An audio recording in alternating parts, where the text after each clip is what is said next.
Alright, so this is page 29, the seconds hand stuff that's at the top. This is part one. I'll do the other problems in other videos, but for right now, we gotta figure out the tangential speed, linear speed, and rotational speed of a second hand that is 20 centimeters long. So write that so we don't forget. Alright, so the easiest one really is going to be our rotational speed, right? Because we know our rotational speed, omega, is going to be your change in theta over time, right? Just a fairly, there it is. Okay, basic equation right there. The omega, right? The rotational speed of like the seconds hand, well, after 1 minute, it's going to be back to where it started, right? You can imagine it goes around the clock, it's back to where it started. So our change in theta is going to be, well, 2 pi, right? 2 pi over 60 seconds. Because after 60 seconds, it will have made a full rotation. Plug that into your calculator, you should get 0.105 radians per second. All right. Now, for the tip of the second hand and the midpoint of the second hand, it's the same exact thing. 0.05 radians per second, 0.105 radians per second. Why? Well, if you think about the seconds clock, right? Or the seconds hand on a clock, if this is the tip and if this is the midpoint, after one full rotation, they will have come back to the same spot, right? They will have made 2 pi radians in the same amount of time. Therefore, they have the same exact rotational speed of 0.105 seconds because they both have the same change in theta over time. So that's kind of the big idea, right? Your radius, or like the length, does not impact your rotational speed, right? Okay, so for linear speed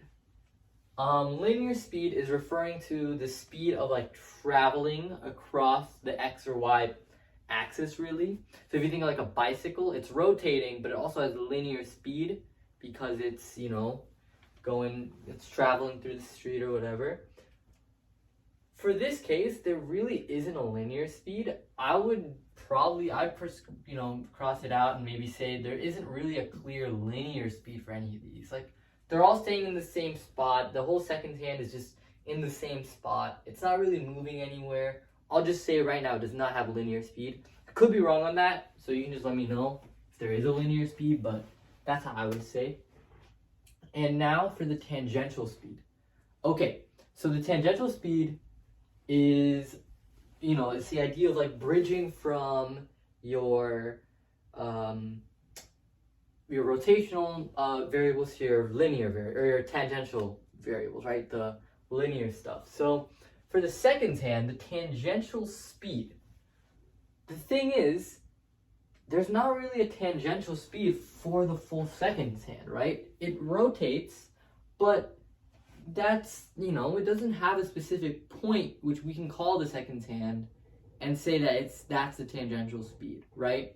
Like for the tip of the second hand and the midpoint of the second hand, they all have tangential speeds like so, right? They have a circular motion, right? They have tangential speeds, but as a whole, the seconds hand doesn't really have a tangential speed.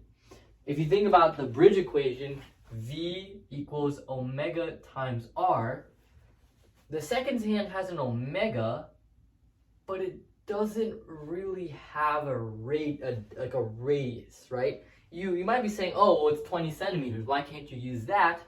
The thing is that 20 centimeters for the tangential speed would only apply to the point at 20 centimeters, right?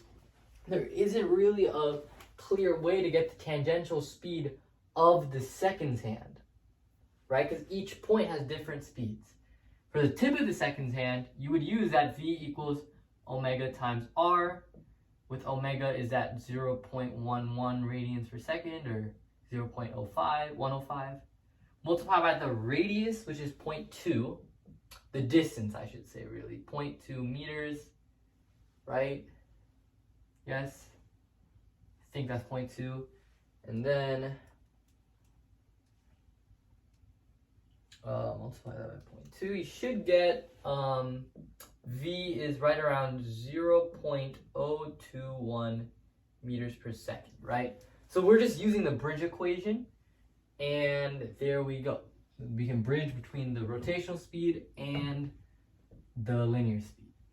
Now to end things off with the midpoint, same equation, but we would use same omega,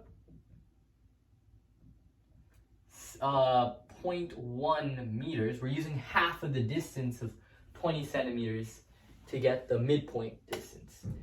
And that should give us, well, I guess half of what we got times 0.1. Yeah, it should give us V is equal to 0.105 meters per second. Sorry, 0.01. I'll just put a cross here to kind of just say we can't do that. And there you go. That's really how you can figure out stuff about a seconds clock. Works really nice because all you really need to know is a radius, right? We know the period is 60 seconds.